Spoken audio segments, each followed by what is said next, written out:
Boa noite, Nicola. Notícias do Galo. Sou o like número 1. Se o Milito cair, será o nome da vez no Galo? Quem será o nome da vez, né? Para mim tem que continuar. Cuca não. Cara, eu tô para te dizer que o Cuca não tem tanta chance de ser técnico do Atlético não, tá? A avaliação interna é de que seria complicado contratá-lo. De qualquer forma, sobre o Milito, depois da derrota por 2-1, por 3-1 no sábado, e essa derrota ficou ainda mais dolorosa, ou dolorida, ou doída, com a confirmação de que o Galo não tem mais chance de disputar a Libertadores do ano que vem. Os resultados da rodada eliminaram essa chance, ou seja, o Atlético não vai ter Libertadores, vai ter de se contentar com uma Sul-Americana, com a Copa do Brasil, com o Campeonato Brasileiro e o Mineiro. O Vitor foi perguntado, e aí, dá para garantir que o Milito fica? O Vitor saiu pela tangente, ele chegou a dizer que o trabalho é avaliado como positivo. E eu estou para dizer para vocês que ele balança, tá?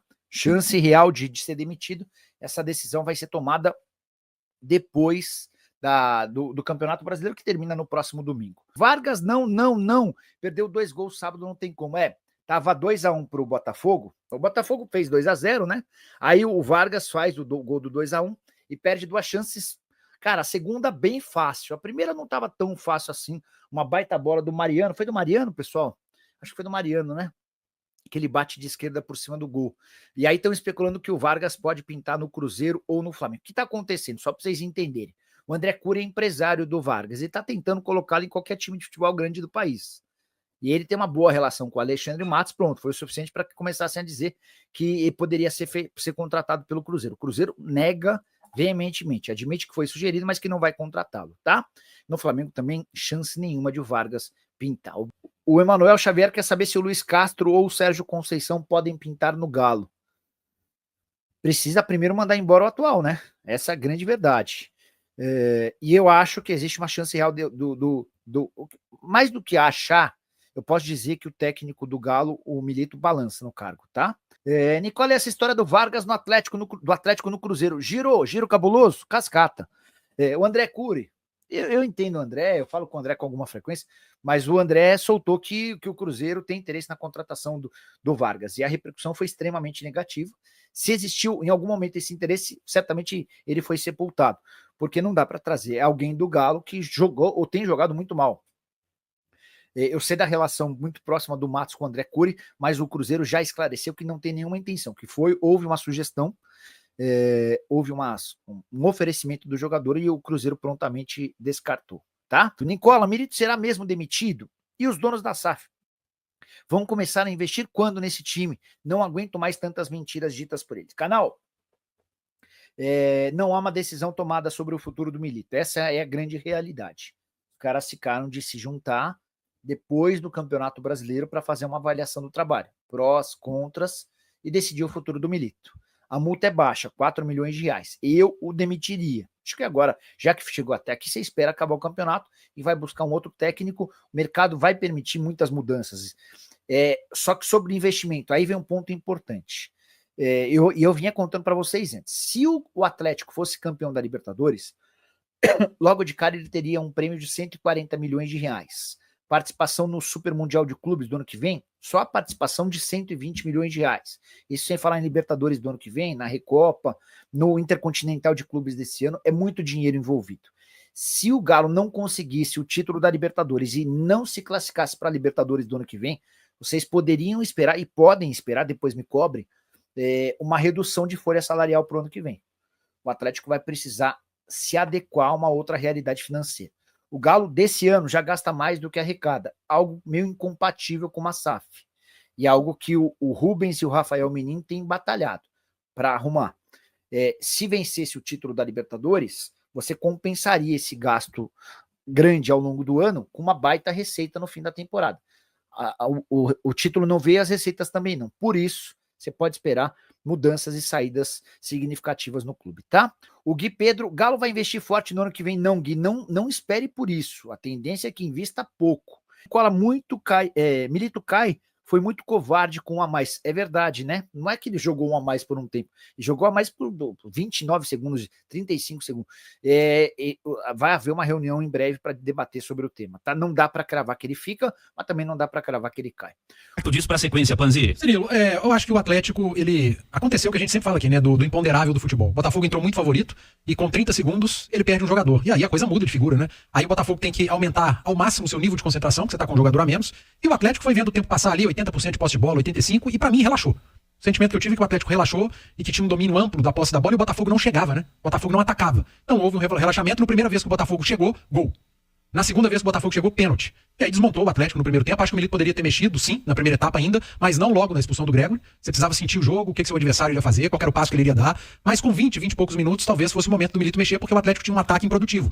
Muito toque de bola e finalizações de fora da área. E muitos cruzamentos. Demorou, acho que imaginou que com uma conversa de vestiário, ele imaginou que talvez não fosse sofrer os gols, né? Porque o Botafogo não incomodava. Mas ele vai pro intervalo perdendo por 2-0. E aí faz alterações, algumas esperadas, a saída do Lianco e do Fausto, porque você abre mão de volante, você tem um a mais, e o Lianco, um jogador que não apoia tanto. E ele tira, além de tudo, o Scarpa, que eu acho que não jogou absolutamente nada, aliás, não vem jogando nada, né? E não é porque o Scarpa é ruim, e porque tá jogando uma posição que não é dele, é porque ele tá cansado, cara. Nas duas últimas temporadas, o Scarpa não chegou a fazer 23 jogos. Nessa ele já tem 64, 65. Nitidamente, o Scarpa está exausto no final da temporada. E as alterações que o Milito fez no segundo tempo surtiram efeito. O Atlético diminuiu logo no início, no gol do Vargas, e criou pelo menos 3 situações claríssimas para empatar o jogo. E por incompetência dos atletas em campo, não empatou o jogo e acabou sofrendo na reta final. Então acho que tem um pouquinho de cada coisa. A situação que o Atlético poderia ter aproveitado e não aproveitou. O Milito não quis arriscar e poderia ter arriscado. O Atlético relaxou no primeiro tempo, o Botafogo aumentou o nível de concentração. E no segundo tempo o Atlético foi incompetente para empatar o jogo, porque criou para isso. Mais de 2 situações claras para empatar. Não empatou e no final do jogo o técnico do Botafogo olhou pro banco, ele tinha um artilheiro da Libertadores como reserva. O do Atlético olhou, ele tinha Allan Kardec.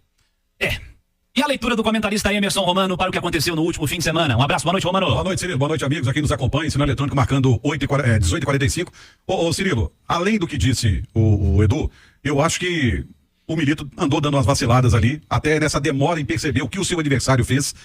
Se você observar o replay do jogo, logo no início, a expulsão do Gregory, a movimentação que faz o técnico do Botafogo ao chamar os seus jogadores e fazer um jogo posicional, né, mudar as posições das suas peças em campo, o Milito demorou demais para poder enxergar isso. E o banco fez a diferença, né? De um lado você tinha um Botafogo, que o próprio Júnior Santos, que era o reserva, né? Tava na reserva no momento, artilheiro da Libertadores. Do outro você tinha Allan Kardec, Vargas, aí você vai jogar a responsabilidade em cima do menino do Alisson. Então assim, é um Atlético que eu achei até pobre de repertório, é um Atlético que teve 80% de posse de bola sem saber o que fazer com ela. O Atlético teve quase 80%, não soube o que fazer com essa bola nos pés e acabou sucumbindo a um time muito mais objetivo, muito mais assertivo que a equipe do Botafogo do que a equipe do Atlético. Me chamou a atenção já há alguns dias e para mim foi derradeiro contra o Botafogo, como o Atlético meio que estagnou, não evoluiu tanto. E você vê a situação do Botafogo jogando com 10, aquilo ali não foi esporádico, aquilo foi treinado de alguma forma, em algum momento foi treinado. Essa mudança de peças que ele fez dentro, sem fazer nenhuma substituição, o técnico do Botafogo fez após a expulsão, e me chama a atenção o Atlético de não ter essa variação tática tão grande como teve o Botafogo. Alexandre Simões, comentarista aí, Itatiaia, as principais justificativas encontradas por você para o título do Botafogo e o vice-campeonato do Galo. Boa noite, Simões. Boa noite, Cirilo. Boa noite, Edu, Romano, que acompanha a gente. Olha, tem um conjunto da obra, né? A gente percebe, por exemplo, que o Paulinho chegou a essa reta final de temporada sentindo bastante a fissura na perna, né? Ele teve uma lesão, eu acho que foi até no início da temporada e foi prorrogando. O Arana vem de uma lesão na seleção. O próprio Scarpa, né, depois da final da Copa do Brasil, praticamente não jogou, né? Acho que ele entrou alguns minutinhos contra o Juventude. O jogo anterior que ele atuou, ele tava com aquela fita no joelho, né? Isso, contra o Juventude, né? Aqui no Independência. Assim, eu acho que a gente não sabe qual a condição física desses jogadores, e principalmente do Scarpa. Eu só acho que, assim, a leitura disso, a comissão técnica do Atlético tem, né? E tinha no sábado, sabe? Eu acho que a ação do Milito tinha que ter sido mais rápida no sentido de mudar a maneira de jogar. Porque o jogo ficou muito confortável pro Botafogo no primeiro tempo. E aí, quando a gente pega os 2 gols marcados pelo Botafogo, né? E que surgem de falhas. O primeiro uma trama de bola, ok, mas a bola sobra sozinha ali pro Luiz Henrique. E o segundo gol também, o Luiz Henrique. O Arana vai escorar a bola pra esperar o Everson. Foi o Nathan Silva, em 2021. Eu vi até muita gente criticando o Everson, mas o Everson ele teve uma reação natural de goleiro. Ele teve uma reação natural de goleiro, porque ele viu que o Luiz Henrique ia pegar a bola. O Arana não protegeu bem e o Luiz aproveitou o espaço e fez o que tinha que fazer. No segundo tempo teve um lance igualzinho, não lembro se foi com o Batalha ou Alonso, que foi o Igor Jesus. Não foi no primeiro tempo ainda. O Igor Jesus pressionando, e o cara jogou a bola pra lateral, acabou o lance, entendeu? Ali ele foi tentar proteger, foi o Alonso, não foi? Jogou a bola pra lateral, assim, acho que já tava 2-0, inclusive, mas era isso, né? Então, assim, o Everson foi ali na ação natural de goleiro, que viu que o atacante ia ser mais rápido e pegar a bola, e ali é instantâneo. Eu acho que existem 2 coisas distintas. Eu acho que existe o jogo de sábado e existe a temporada do Atlético, né? Eu acho que o jogo de sábado, a partir da expulsão, ele muda completamente de cenário. Muda completamente de cenário. Eu não tenho dúvida de que o Botafogo tem um time melhor do que o do Atlético, tá? E de que o Botafogo tem opções superiores às do Atlético. Mas você pegar uma final única, era um jogo único, não era o primeiro jogo da final, e jogar com um a mais, 100 minutos, né? e ser tão pobre, tem algum problema. Tem algum problema. Então, é uma situação que ou é físico, ou é realmente de comando. Eu acho que o Milito foi o personagem negativo dessa final. Eu acho que ele demorou demais a ter esse... E tem um outro ponto, sabe, o Cirilo? Na hora que a gente pega, tipo assim, o Romano falou, o Alisson, vai jogar a responsabilidade do menino. O Alisson ainda é irregular, né? O Alisson tem jogos que ele entra e vai bem, por exemplo, no Maracanã, você que tava lá, não era o Edu contra o Flamengo? Sim. Ele entrou bem. Na final da Copa do Brasil. Entrou bem. Mas no jogo seguinte, ele entrou mal. Então ele é irregular. O Bernardo não é irregular. O Bernardo é regular. Ele entra sempre mal. Né? Ele entra sempre mal. O Bernardo, eu acho que ele fez um grande jogo, um bom jogo pelo Atlético. Eu acho que foi até em Brasília, se não me engano. Um jogo que o Atlético empatou com o Juventude, foi a estreia dele, né? E eu não critico, porque assim, quando o Bernardo chegou, eu achei que o Bernardo ia ser um diferencial. Pelo que a gente via ele jogando na Europa, não só na Inglaterra, mas também na... eu achei que o Bernardo ia ser um diferencial. Né? Eu achei que o Bernardo ia ser um diferencial. Não é um equívoco trazer o Bernardo. Mas não aconteceu ainda. Igual o Wallace não aconteceu no Cruzeiro. E essas coisas acontecem. Mas eu só acho isso, sabe? Eu acho que o Milito demorou demais. Chamou muita responsabilidade pra ele num jogo em que era fundamental o Atlético fazer o primeiro gol. Porque aí, com um a menos o Botafogo, aí ia ser o cenário perfeito. Esse debate vai continuar em instantes no YouTube, tá? Vamos falar bastante do Galo, quero falar muito de elenco, quero falar de Gabriel Milito pra sequência também, quero falar do baque que fica pra temporada 2025, né? A gente tá falando de um Galo que tem uma bomba nas mãos, né? Porque ele basicamente não vai jogar Libertadores, que virou o campeonato que todo mundo joga, e pode até não jogar a Sul-Americana, né? Então, assim, tem muita coisa pra gente falar e analisar. Rapaziada boa, ficamos aí com o nosso giro de notícias do Galão, o Galo da Massa, pra você ficar por dentro de tudo. Já chega deixando seu like, se inscrevendo no canal, ativando também o sininho de notificação. Sabemos que é super importante a sua participação. E vai falando por aqui, um grande abraço no seu coração, até o próximo vídeo, sempre mais. Vamos que vamos.